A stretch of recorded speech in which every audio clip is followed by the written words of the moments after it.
एक अच्छाई महल छोड़ के पहुंची वन में। एक अच्छाई महल छोड़ के पहुंची वन में। एक बुराई थी भरी अहंकार बहुत ईंधन में। एक रावण था जिसे जलाता है हर कोई हर साल। एक राम है जो आज भी रहते बहुतों के मन में। आज की शुरुआत बहुत ही अजीज दोस्त और एक बहुत ही जाने माने स्किल स्पेशलिस्ट डॉक्टर गुरविंदर बंगा जी की इन 4 लाइनों से, और इसके साथ आप सबको विजयदशमी की पर्व की बधाई देने की बजाय मैं आपको एक रिमाइंडर देना चाहूँगी कि काश और ये विजयदशमी हम सब के लिए इशारा हो एक संबल का, कि देर सवेर सही विजय हमेशा सच और न्याय ही होता है।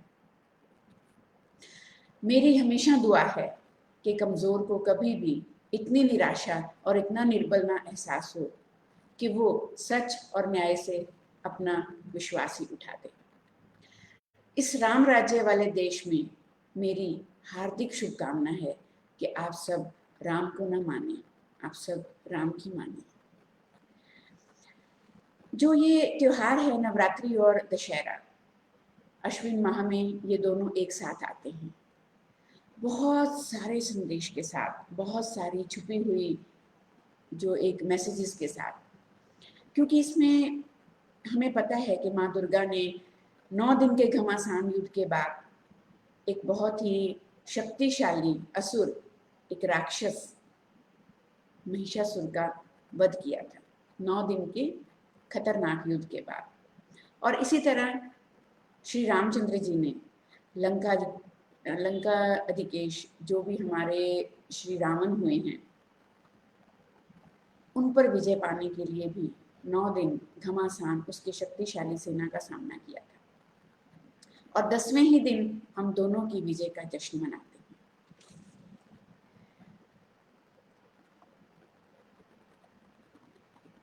माफ़ी चाहती हूँ, नेट में थोड़ा सा कुछ कनेक्शन में गड़बड़ है। I will be back soon, just bear with me please.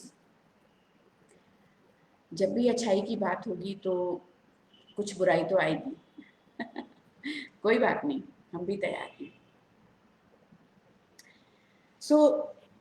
हम बात कर रहे थे कि 9 दिन के घमासान युद्ध के बाद बुराई पर अच्छाई ने अपनी जीत पाई थी, और इसीलिए हम दशहरा और रामनवमी, दशहरा और नवरात्रि ये बहुत ही धूमधाम से, श्रद्धा से और इस विश्वास से मनाते हैं कि आखिरकार हमेशा विजय सच और न्याय की रहेगी।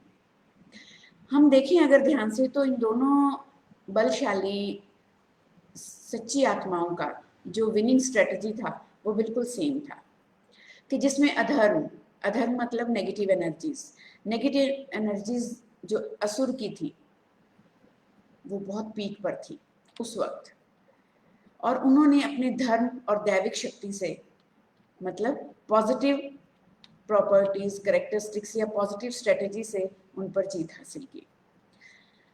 ये दोनों युद्ध और उनके परिणाम हमें अच्छाई और बुराई इन दोनों का फर्क समझाते हैं, और ये ताकत देते हैं कि अच्छाई की हमेशा बुराई पर जीत होती है।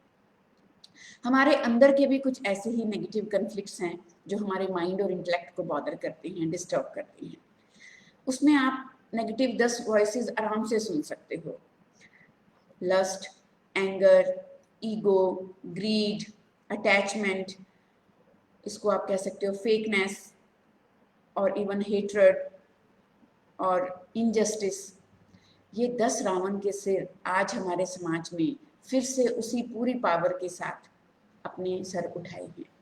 इतना दम्भ, इतना घमंड है अनैतिक शक्तियों को अपने ऊपर कि वो नैतिक मूल्यों की धज्जियां उड़ाकर ठहाके लगा रहे हैं। तो हमें हर साल विजयदशमी आती है ये याद दिलाने कि हमने भी अपने अंदर कुछ ताकतें पैदा करनी है। Purity, honesty, justice, peace, unity, harmony, truth, ताकि इन ताकतों से हम फिर से इन असुरों का, इन नादैविक शक्तियों का, अदैविक शक्तियों का हम लोग नाश कर सकें। हर साल विजयदशमी आती है सिर्फ रावण को जलाने नहीं, हमें ये एहसास दिलाने कि हमें बुराई से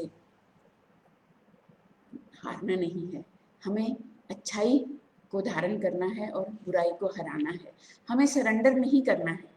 अगर श्री रामचंद्र जी तब सरेंडर कर जाते, अगर सीता माता लंकाधीश की ताकत के आगे सरेंडर कर जाते, ताकतवर के आगे निर्बल होने की जरूरत नहीं है, अपने अंदर की ताकत को और बड़ा और खड़ा करने की जरूरत है। ट्रेडिशनल त्योहार मनाने की बजाय हम एक पैराडाइम शिफ्ट की बात करें, हम बात करें कि हाँ हम ये कर सकते हैं, हम न्याय के साथ खड़े रहेंगे, हम अन्याय बर्दाश्त नहीं करेंगे। यही रामचंद्र जी का संदेश है। तो याद रहे, अहंकार मन में भरकर, झूठे दम से तनकर, जो भी लांघे मर्यादाएं, अहंकार मन में भरकर, झूठे दंभ से तनकर, जो भी लांघे मर्यादाएं, घर बैठकर हम चुप करके ना सह जाएं। हमारी बेबसी पर वो आज के बाद ठहाके ना लगाएं। सदियों का संदेश, सदियों का संदेश है, हम भी बदलें इतिहास। सदियों का संदेश है, हम भी बदलें इतिहास, अपनी अच्छाइयों से आइए करें इन बुराइयों का विनाश। और हम सबके अंदर ये ताकत है, बशर्ते कि हम किस ताकत के साथ खड़े रहना चाहते हैं। हम रावण की तरह हर साल जलाए जाना चाहते हैं या हम श्री रामचंद्र जी की तरह हर मन में बसना चाहते हैं। विचार आपका, सोच आपकी, जिंदगी आपकी, फैसला आपका। मेरी सिर्फ प्रार्थना रामनवमी और विजयदशमी की शुभकामनाओं के साथ। आप सबका जीवन मंगलमय हो, स्वस्थ रहें, व्यस्त रहें, मस्त रहें। शुक्रिया।